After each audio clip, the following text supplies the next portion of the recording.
One of my favourite poems is Under Milkwood by Dylan Thomas.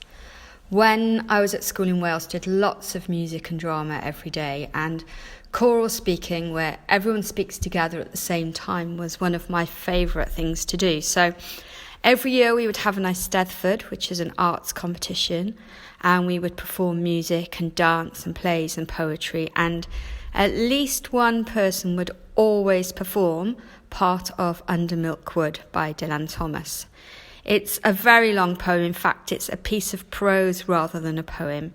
It was written as a play for many voices, but we would always choose poetic passages from it to read aloud. It tells the story of a small fishing village in Wales, probably much like Larne, which is the village where Dylan Thomas lived himself and wrote much of his work. Under Milkwood is full of alliteration and metaphor. It has a rhythm and a beat. It speeds up and it slows down just when you least expect it to, and I love the lyrical flow of the words. It paints vivid pictures in your mind as you read it, and it's full of really diverse and really typical Welsh characters. And when I read it now, it immediately transports me back to Wales, the specific lilt of the way that we speak and the dialect and the accent.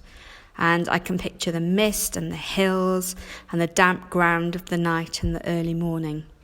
It reminds me of home and my heritage, and it speaks to the very heart of me. And I hope that everyone has a poem or a piece of music or a picture that can do that to them. And if you don't, go out and find it. To begin at the beginning.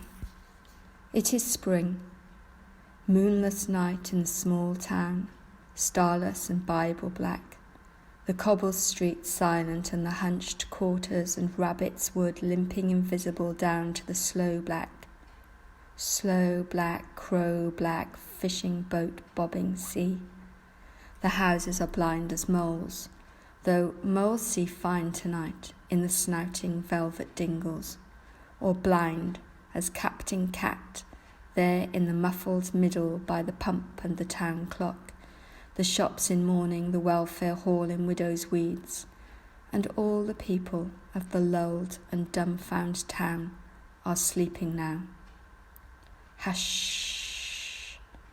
The babies are sleeping, the farmers, the fishers, the tradesmen and pensioners, cobbler, school teacher, postman and publican, the undertaker and the fancy woman, drunkard, dressmaker, preacher, policeman, the web-foot cockle-woman, and the tidy wives.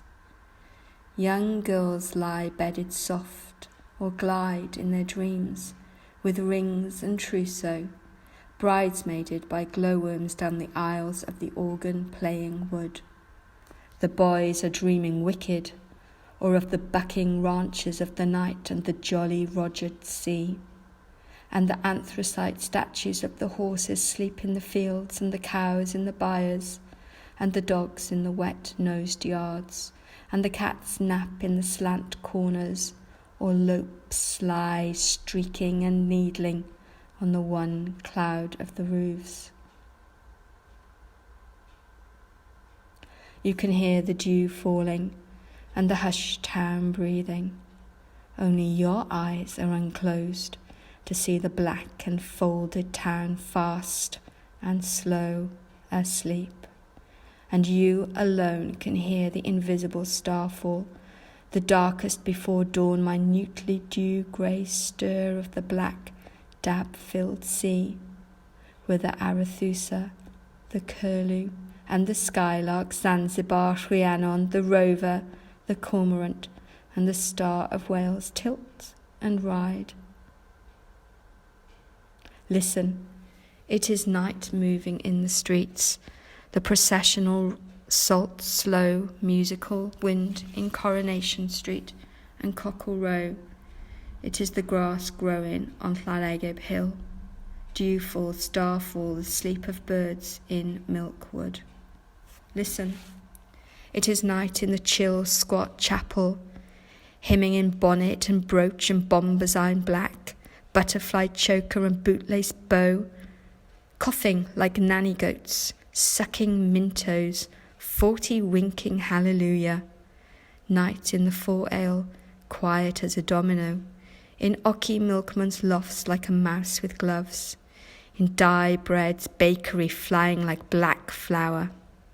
It is tonight in Donkey Street, trotting silent with seaweed on its hooves along the cockled cobbles, past curtain fern pot, text and trinket, harmonium, holy dresser, watercolours done by hand, china dog and rosy tin tea caddy. It is night neddying among the snuggeries of babies. Look, it is night, dumbly, royally winding through coronation cherry trees, going through the graveyard of Bethsaida with winds gloved and folded and dew doffed, tumbling by the sailor's arms. Time passes. Listen. Time passes. Come closer now.